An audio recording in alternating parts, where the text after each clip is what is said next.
আজ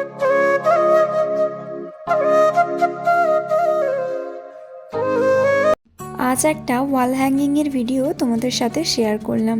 hello everyone, welcome back to my channel Suranya Maiti. আমি সুরন্যা। জানো, কিছুদিন ধরেই ভাবছিলাম একটা ওয়াল হ্যাঙ্গিং বানাবো। এবারে কিসের ওপর বানাবো সেরকম কোনো ইউনিক আইডিয়া আমি পাচ্ছিলাম না। জানো, আমি গান শুনতে ভীষণ ভালোবাসি।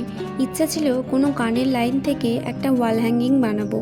সাডেনলি গতকাল গান শুনতে শুনতে অঞ্জন দত্তের বেলাবোস 2441139 এই গানের দুটো লাইন আমার কানে আসে। আর তারপর আমার মনে হলো এই লাইন দুটো যদি ওয়াল হ্যাঙ্গিংয়ে তুলে ধরি তো বেশ একটা ইউনিক ব্যাপার হবে। তাই সেরকম আগুপিছু না ভেবে আজ সকালে রং তুলি নিয়ে আমি কাজটা করতে বসে পড়লাম। এবার তোমরা জানতে চাইবে যে গানের লাইন দুটো কী, তাই তোমাদের গানের লাইন দুটো আমি শোনাচ্ছি। কিন্তু প্রথমেই বলে দিই যে আমি কিন্তু গান শুনতে ভালোবাসি, গান গাইতে খুব একটা পারি না। তাই গানের গলা কিন্তু আমার একদমই খারাপ। তো সেটা নিয়ে তোমরা কেউ পরে আমায় আবার বলো না কিন্তু। গানের লাইন দুটো হলো: সাদা কালো এই জঞ্জালে ভরা মিথ্যে কথার শহরে তোমার আমার লাল নীল সংসার। গানের এই দুটো লাইনই আমি আমার ওয়াল হ্যাঙ্গিংয়ে তুলে ধরেছি। এবার আমি তোমাদের কাজটা নিয়ে ডিটেলসে বলি।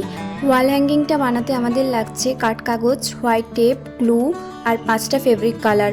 আমি এখানে গানের সঙ্গে মিলিয়ে কালো, নীল, লাল, বেগুনি এই কালার 4টা ইউজ করেছি এবং লেখার জন্য হোয়াইট কালারটা ইউজ করেছি। তোমরা তোমাদের ইচ্ছে মতো করতে পারো, বাট গানের লাইন মিলিয়ে এই কালারগুলো করলে বেটার হবে আরও। প্রথমেই আমি একটা কাঠকাগজের বক্স থেকে 4টি ভাগে 4টা কাঠকাগজকে একটা মাপ অনুযায়ী কেটে নিয়েছি এবং তারপরে আমি ক্যামেরাটা অন করে তোমাদের দেখাচ্ছি। এই কেটে ফেলা কাঠকাগজগুলোর সাইডে ন্যাচারাল একটা ফিনিশ দেওয়ার জন্য হোয়াইট টেপ দিয়ে কভার করে নিয়েছি। তারপর গানের লাইন অনুযায়ী ওপরে যে কাঠকাগজটা থাকবে ওটাতে black colour, then purple, next red and sky colour করে নিয়েছি।